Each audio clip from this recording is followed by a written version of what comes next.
Assalamualaikum warahmatullahi wabarakatuh. Jumpa lagi dengan channel Fikrul dan Maryam. Udah lama ya nggak ketemu ya. Nama saya Fikrul dan ini Maryam. Kali ini saya mau bahas buku yang baru dibeli dan udah berkali-kali dibaca, Sang Pangeran Diponegoro. Kalau Maryam mau bahas apa? Kalau aku mau bahas buku. Bukunya ada berapa? 10. Kakak dulu atau kamu dulu yang bahas? Tapi itu kembali aku. Ya udah kamu dulu ya. Baik, kali ini kita akan membahas tentang Ibunda Aisyah, guru dari para guru. Kali ini kalau mau beli di Tokopedia aja ya. Kalau ini Ibunda Aisyah, guru dari para guru.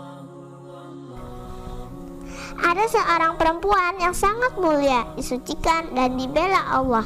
Dalam Al-Quran, beliau adalah Aisyah, putri dari Abu Bakar, sahabat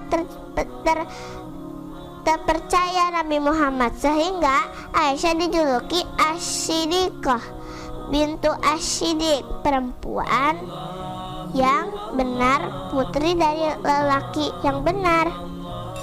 Beliau adalah salah satu istri Nabi di dunia dan surga. Bagi kita umat Islam, beliau merupakan Ummul Mukminin, artinya ibunda bagi orang-orang beriman. Beliau menjadi teladan bagi setiap muslimah, muslim, bahkan ulama. Kelahirannya tepat pada akhir tahun ke-5 saat Muhammad Sallallahu Alaihi Wasallam diangkat menjadi Rasul. Ibundanya adalah pejuang yang istimewa bernama Ummu Ruqman bintu Amir.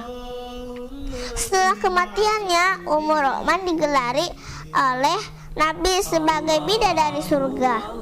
Aisyah tumbuh dalam asuhan ayah dan ibunda yang baik, keluarga yang terkenal dengan kemuliaan akhlaknya, baik di masa jahiliyah maupun di masa Islam. Itulah keluarga Abu Bakar radhiyallahu anhu, bangsawan Quraisy di Bani Taim yang awal-awal memeluk Islam. Selain mempelajari berbagai bidang ilmu dari sang ayah, Aisyah punya seorang guru yang mengajarinya untuk menulis dan membaca, Asy-Syifa bintu Abdullah. Sebagaimana ibundanya, Aisyah terkenal sebagai perempuan yang cerdas.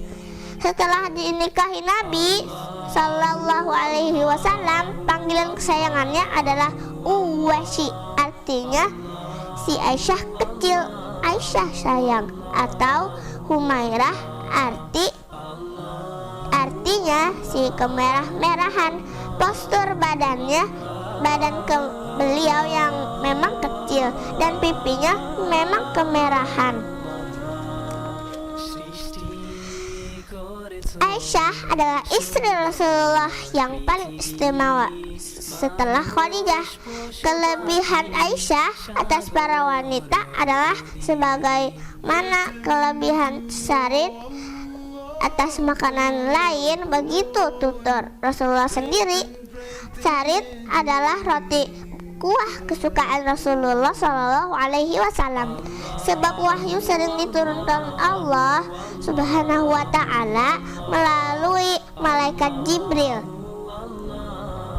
Saat Allah Subhanahu Wa Taala sedang bersama Aisyah radhiyallahu anhu, Rasulullah pun menghabiskan hari-hari akhirnya saat sakit, meninggal dalam pangkuannya dan dimakamkan di rumah Aisyah pula. Hafalan ibunda Aisyah sangat kuat. Beliau menghafal banyak hadis yang didengarkan dan dilihat langsung dari Nabi. Dalam urutan riwayat hadis terbanyak, beliau berada di urutan ketiga setelah sahabat Abu Hurairah dan Abdullah bin Umar bin Khattab. Masya Allah, keren ya. Hadis-hadis riwayat Aisyah ini sangat penting karena kita jadi tahu tentang berbagai hal pribadi Nabi Muhammad SAW dan kehidupan rumah tangganya yang belum tentu diketahui oleh para sahabat Nabi yang lain. Kita jadi tahu adab Nabi dalam tidur, mandi dan buang hajat, serta kebiasaan sholat tahajud. Selain pandai dalam ilmu hadis, Ibunda Aisyah juga pandai dalam ilmu-ilmu lain yang tidak kalah penting, antara lain tafsir Al-Quran, fikih, artinya hukum Islam, faraid, artinya ilmu menghitung, waris, syair, sastra, sejarah, genealogi, ilmu nasab, dan ilmu pengobatan. Banyak sahabat Nabi dan para ulama generasi sesudahnya para tabi'in yang berguru kepada Ibunda Aisyah, di antara Urwah bin Zubair, Qasim bin Muhammad bin Abu Bakar, dan Aisyah bintu Talha. Keponakannya sendiri juga keluarga Sirim. Meskipun sangat pandai, Ibunda Aisyah begitu qanaah, tawadu, dan jauh dari sifat sombong. Beliau pernah bersedekah 70.000 dirham, sekitar 7 miliar. Meski pakaian ada yang ditambal jika tidak tahu ada suatu hal, beliau juga tidak segan-segan bertanya kepada lainnya. Rasa malunya sangat tinggi, sebab rasa malu juga bagian dari iman dan akhlak mulia dalam agama. Begitu malunya, beliau pernah menegur para muslimah yang berani melanggar hukum-hukum Allah, seperti berpakaian dan berdandan norak. Ibunda Aisyah dihormati oleh semua kalangan, termasuk para pejabat dan penguasa. Beliau menjadi tempat bertanya dan pusat nasihat. Bahkan orang-orang yang berselisih atau berbeda pendapat pun tetap menghormati beliau. Sepeninggal Rasulullah, Ibunda Aisyah dikaruniai umur cukup panjang. Beliau telah berhasil mendidik puluhan ulama besar. Beliau meninggal tanggal 17 Ramadan 58 Hijriah dalam usia 63 tahun. Guru dari para ulama itu dimakamkan di tempat Taman Baqi dekat Masjid Nabawi, Madinah. Nah, begitu teman-teman. Apakah menjadi pelajaran untuk teman-teman? Dan sekarang giliran kakak. Sekarang giliran aku ya teman-teman ya, yang ngebahas. Karena ceritanya terlalu panjang, ketebelan, jadi aku bahas cerita yang halaman 107. Aku mulai ya.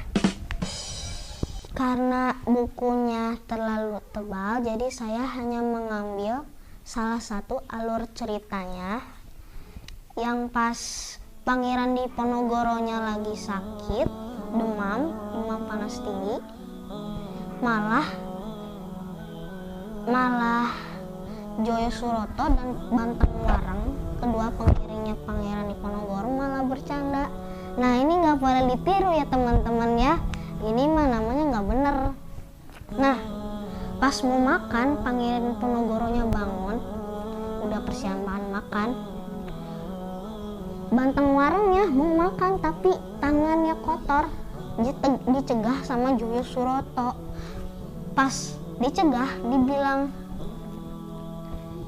sebelum makan cuci tangan dulu sana. Malah dijawab, nggak usah Kang, sakit ya biarin. Nggak, ini jangan ditiru teman-teman ya, bercanda wae. Harusnya ini kalau sebelum makan ya cuci tangan dulu. Nah, pas makan bersama Pangeran Diponegoro, Joyo Suroto dan Banteng Wareng, ini malah si Banteng Warengnya malah nangis, keinget pas Pangeran Diponegoronya lagi makan, keinget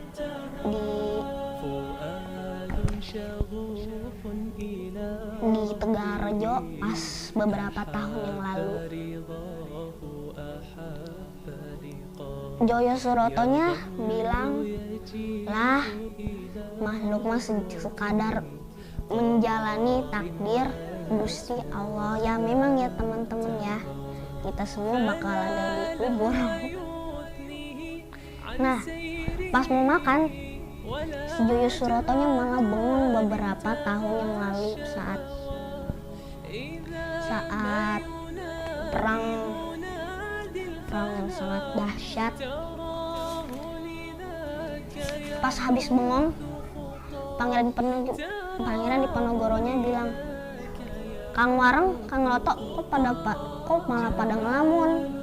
Ayo cepetan makan, temenin aku lagi makan, masa aku makan sendirian? Ya nggak enak ya kalau makan sendirian. Masya Allah, beribu maaf Gusti, dijawab sama Joyo Suroto teh. Ya Kang, ayo makan Kang, aku juga lapar Kang. Saat Wareng yang sudah lebih tenang, kata Pangeran Diponegoro, kalian rindu sama suasana Yogyakarta ya? Kata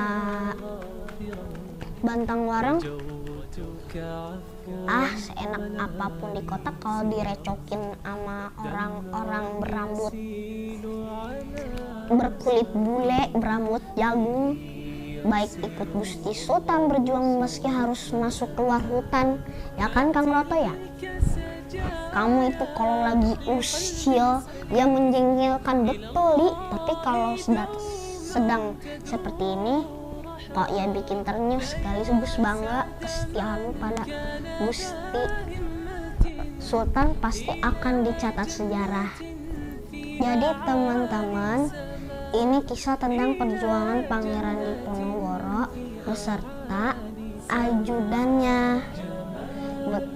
Begitulah perjuangan kaum muslim saat zaman dulu, saat masa penjajahan. Segitu dulu ya guys ya ceritanya.